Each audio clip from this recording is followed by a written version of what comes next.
नमस्ते दोस्तों, आज की वीडियो में हम बात करेंगे अंकुर नरूला के बारे में। इस अंकुर नरूला के बारे में, यह आदमी ईसाईयत का प्रचार करता है और ये एक बहुत बड़ा ढोंगी है। इस वीडियो को पूरा देखिएगा, मैं आपको समझा दूंगा ये कैसे कैसे ढोंग करता है और ये कितना खतरनाक है समाज के लिए। ये और इसकी टीम, जो लोग परेशान हैं उनकी परेशानियों का फ़ायदा उठाते हैं, परेशान आदमी को बहलाते हैं, फुसलाते हैं और उन्हें समझाते हैं कि आप इनके सो कॉल्ड गॉड के अंडर अगर आ जाएंगे, उनका धर्म अपना लेंगे तो सब ठीक हो जाएगा। और ये प्रूव करने के लिए कुछ घटिया तरीके भी अपनाते हैं। वो तरीके आज मैं समझाऊंगा आपको, और वो तरीके समझने के लिए कहीं और जाने की ज़रूरत नहीं है। अगर इसके फेसबुक पेज को हम ध्यान से देखें तो हमें समझ आ जाता है कि ये लोग कैसे लोगों को बहला फुसला रहे हैं। सिर्फ ये ही नहीं, काफ़ी सारे लोग हैं, इसकी पूरी टीम है। सबसे बड़ी बात इन लोगों की ये है कि बहुत सारे इनमें से ऐसे हैं जो 70 बीमारियों का इलाज करते हैं, आज इस बीमारी को ठीक, आज उस बीमारी को ठीक, लेकिन खुद जब उन्हें कुछ हो जाता है तो वो हॉस्पिटल जाते हैं। इनका गॉड सिर्फ इनकी बीमारियों पे काम नहीं करता है, बाकी सबकी बीमारियां ठीक कर देता है। उससे बड़ी बात एक ये कि ये आदमी लोगों से पैसा मांगता है, लोगों को ये कहता है कि ये पैसा तुम्हारे पास किसी न किसी तरह से वापस आएगा, इसका गॉड तुम्हें पैसा वापस देगा। अब समझ में मेरे ये नहीं आता कि वो पैसा तू लोगों से मांगता है, वो अपने गॉड से ही क्यों नहीं मांग लेता? क्यों लोगों को परेशान कर रहा है? क्यों तू ये चेन चला रहा है? जब तेरे को पैसा चाहिए सीधा वहीं से मांग ले, पता तो है ही तुझे देगा। और उससे भी बड़ी बकवास ये तब करता है जब ये पंजाब की धरती पे बैठ के ये कहता है कि अगर आप अपनी कमाई का चर्च में डोनेशन नहीं कर रहे हैं कुछ हिस्सा, तो आप सेवा नहीं कर रहे हैं। ये पंजाब के लोगों को सेवा सिखा रहा है, ये सरदारों को सेवा सिखा रहा है। मैं इसे एक बात बता दूं कि जिस दिन सरदारों ने सेवा करनी बंद कर दी, जिस दिन इन्होंने लंगर बंद कर दिए, उस दिन तेरे जैसे घटिया लोगों के आधे फॉलोअर भूखे मर जाएंगे। तो ये सेवा का लेक्चर कम से कम ना दे। चर्च में सेवा करेंगे तो आपकी सेवा है, कहीं और अगर आप सेवा कर रहे हैं तो वो सेवा नहीं है।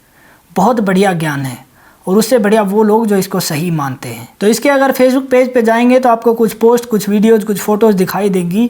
उनको अगर आप ध्यान से समझने की कोशिश करेंगे तो इसका सारा जाल समझ में आ जाएगा। एक फ़ोटो ये वाली देखिए आप, मेरी भविष्यवाणियों की पुस्तक। मतलब ये फिर अब भगवान का बंदा नहीं रहा, उस गॉड का बंदा नहीं रहा, ये खुद ही गॉड हो गया, इनका भविष्यवाणियाँ करने लगा है। अच्छा, उसके बाद एक और बड़ा मजाक है, वो देखिए, ये वाली फ़ोटो आप ध्यान से देखिए। इस आदमी को कोरोना था और जब इसने इस ढोंगी की प्रेयर को रिसीव किया तो इसका कहना है कि रिपोर्ट्स बदल गई। अब मुझे एक बात समझ में नहीं आती, तू और तेरा गॉड अगर इतना ही शक्तिशाली है तो इस कोरोना को ही ख़त्म क्यों नहीं कर देते?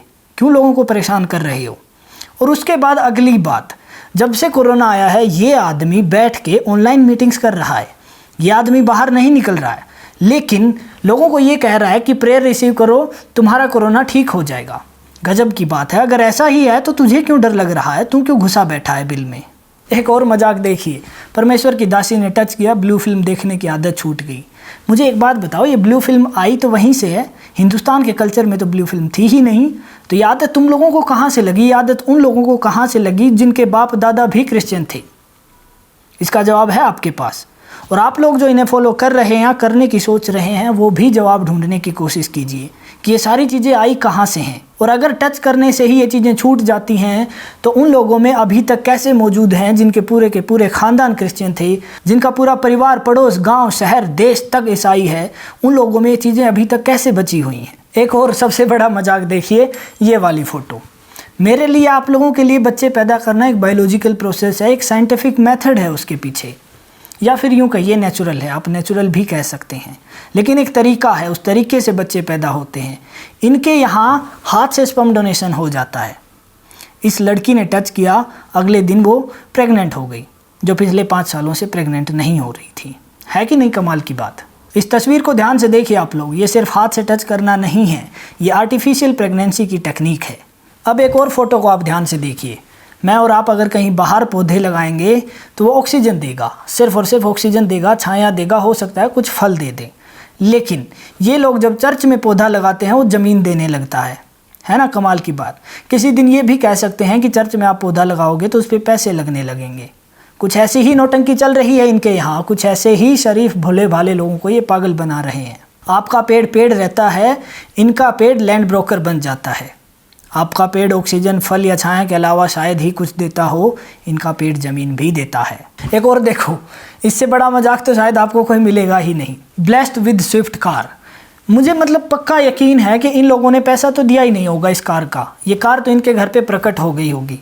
और अगर पैसा दिया है तो तुम्हारा और तुम्हारे उस फर्जी गॉड का काम क्या हुआ भाई? इन लोगों के ढोंग को समझने की कोशिश कीजिए। मेहनत करें आप, पैसा लगाएं आप, लेकिन ये सिर्फ आपको मिली है आशीष से, मिली है आशीर्वाद से। है ना कमाल की बात। फिर एक और देखिए, फ्री IAS एजुकेशन देंगे, ये कोचिंग देंगे आपको। यहाँ पे फिर मेरा सवाल है कि अगर आप लोग इतने ही ताकतवर हैं, आपका गॉड इतना ही ताकतवर है, तो आप उन्हें सीधे IAS बना क्यों नहीं देते? कोचिंग के चक्कर में क्यों चप्पल घिसवा रहे हैं बच्चों की? इसका मैं एजेंडा आपको बताता हूँ। इसके पीछे सिर्फ इतना ही एजेंडा है कि कल को ये लोग ये प्रचारित करने लगेंगे कि हम लोग फ्री शिक्षा देते हैं, दूसरे लोग नहीं देते।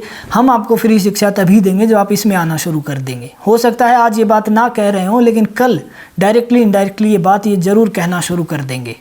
ये इनका प्रोपेगेंडा है, ये इनका एजेंडा है ईसाईयत को फैलाने का, और कुछ नहीं है। उसके बाद जितनी इन्होंने हेल्थ रिलेटेड बातें की, आपको ये बात याद रखनी होगी कि जब इन्हें कुछ प्रॉब्लम हो जाती है तो ये डॉक्टर के पास जाते हैं, ये हॉस्पिटल्स में जाते हैं। अगर ये इतने ही शक्तिशाली हैं तो इन्हें क्या ज़रूरत है हॉस्पिटल्स में जाने की? और ये एक नहीं है, कई सारे हैं, बहुत सारे लोगों को पागल बना रखा है। एक वीडियो की मैं एक छोटी सी क्लिप आपको यहाँ पे दिखाता हूँ, जो हरियाणा से है, कुरुक्षेत्र से है, जैसे मुझे नॉलेज है। अच्छा, मैं ये कह रहा हूँ कि हिंदू धर्म गलत है। अच्छा, एक्चुअली क्या है कि मैं बचपन से हिंदू हूँ, ठीक है, लेकिन मुझे हिंदू धर्म में जितने भी ग्रंथ हैं या वो पढ़ लिया था ना सारे, गीता है, वो है, मुझे उनकी कोई नॉलेज नहीं है। जब तेरे को एक चीज की नॉलेज है ही नहीं, जब तेरे पिताजी हिंदू थे, तेरे दादाजी हिंदू थे, परदादाजी हिंदू थे, जब तुम हिंदू ही पैदा हुए हो, तो तेरा ऐसा किस ने ब्रेन वॉश करा कि भाई तू ईसाई बनने पर मजबूर होगा? उसमें एक लड़का कह रहा है कि मैंने गीता नहीं पढ़ी है, मैंने वेद नहीं पढ़े हैं, लेकिन मैंने बाइबल पढ़ ली है, इसलिए मैं कह सकता हूँ बाइबल बिल्कुल सही है। ये किस तरह से माइंड वॉश करते हैं आप ये सोचने की कोशिश कीजिए कि जिस आदमी ने जो चीज़ पढ़ी नहीं है उसी को वो गलत साबित करने पर तुला हुआ है, या उसने अपने मन में बिठा लिया है कि ये चीज़ तो गलत ही है। आप किसी चीज़ को बिना पढ़े बिना जाने कैसे कह सकते हैं कि ये गलत है?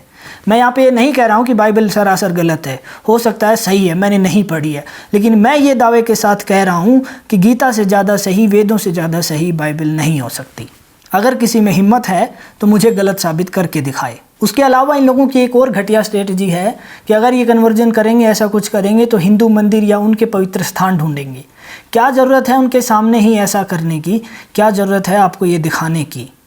क्या होगा अगर ये लोग भड़क गए? क्या होगा अगर इन लोगों ने वापस ऐसा कुछ स्टार्ट किया? आप लोगों को जगह नहीं मिलेगी घुसने की। अगर लोग शांत हैं, लोग सहनशील हैं, तो उनकी परीक्षा मत लीजिए। ये ढोंग करना, ये नाटक करना बंद कीजिए। अब कुछ लोग कहेंगे कि लोग अपनी मर्जी से आते हैं, तो उनके लिए एक वीडियो छोड़े जा रहा हूँ, ये देख लेना कि ये लोग कैसे प्रभावित करते हैं। ट्रेन में खड़े होकर गुणगान करना, लोगों को बहकाना, ये सब देख के आप कैसे कह सकते हैं कि लोग अपनी मर्जी से आ रहे हैं? ये वीडियो, ये तस्वीरें आपने देखी, इसके बाद खुद अपने आप विचार कीजिए कि कौन कितना सही है, कौन कितना गलत है। ये लोग सिर्फ और सिर्फ अपनी दुकान चला रहे हैं। अगर ये दुकान नहीं चला रहे होते तो इन्हें पैसे इकट्ठे करने की ज़रूरत नहीं पड़ती, इन्हें आपको बहला फुसला के लाने की ज़रूरत नहीं पड़ती। और अगर इंसानियत की सेवा की बात होती तो ये आपकी सेवा करते, ये आपको धर्म बदलने के लिए नहीं कहते। वो कौन सा इनका गॉड है, वो कौन सी इंसानियत है जो ये कहती है कि अगर धर्म बदलोगे तो ही सेवा की जाएगी, नहीं तो नहीं की जाएगी? इसको आप कहाँ से इंसानियत में गिनते हैं?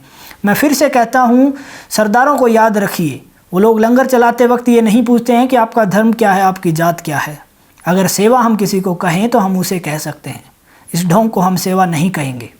नमस्ते, जय हिंद। 2000 साल पहले प्रभु यीशु मसीह इस दुनिया में आए और उन्होंने आप हर एक लोगों के लिए उद्देश्य दिया है, और मैं आपको बताना चाहता हूं कि उस उद्देश्य को जानना बहुत जरूरी है। आपका जन्म यूं ही नहीं हुआ है, आपका जन्म बहुत बड़े उद्देश्य के लिए हुआ है, और वही व्यक्ति आपका उद्देश्य बता सकता है जिसने आपको निर्माण किया है। और बहुतायत लोग प्रभु यीशु को नहीं जानने की वजह से वो अपने जीवन के लक्ष्य को नहीं जान पा रहे। तो आपके पास एक मौका है। मैं आपको बताना चाहता हूं कि हम यहाँ पर यह बताने के लिए आए हैं कि प्रभु यीशु मसीह आपसे बहुत प्यार करते हैं, और उन्होंने 2000 साल पहले ऐसे कहा कि स्वर्ग का राज्य बहुत निकट है, इसीलिए अपना मन फिराओ, इसीलिए यीशु मसीह पर विश्वास करो ताकि तुम अपने जीवन के उद्देश्य को जान पाओगे। मैं आपको बताना चाहता हूँ, आपके जीवन का उद्देश्य जानना बहुत जरूरी है। हर एक व्यक्ति अपने आप को सवाल पूछिए कि हो सकता है कि आप 15 साल के होंगे, 20 साल के होंगे, 30 साल के होंगे, 40 साल के होंगे, 50 साल के होंगे, लेकिन अभी तक आपने अपने आप को सवाल नहीं पूछा कि मेरा जन्म इस पृथ्वी पर क्यों हुआ है। हो सकता है कोई कहेगा कि मेरा जन्म इसलिए हुआ है ताकि मैं बड़ा हो जाऊं, शादी करूं, मेरे बच्चे हो और फिर मैं मर जाऊं।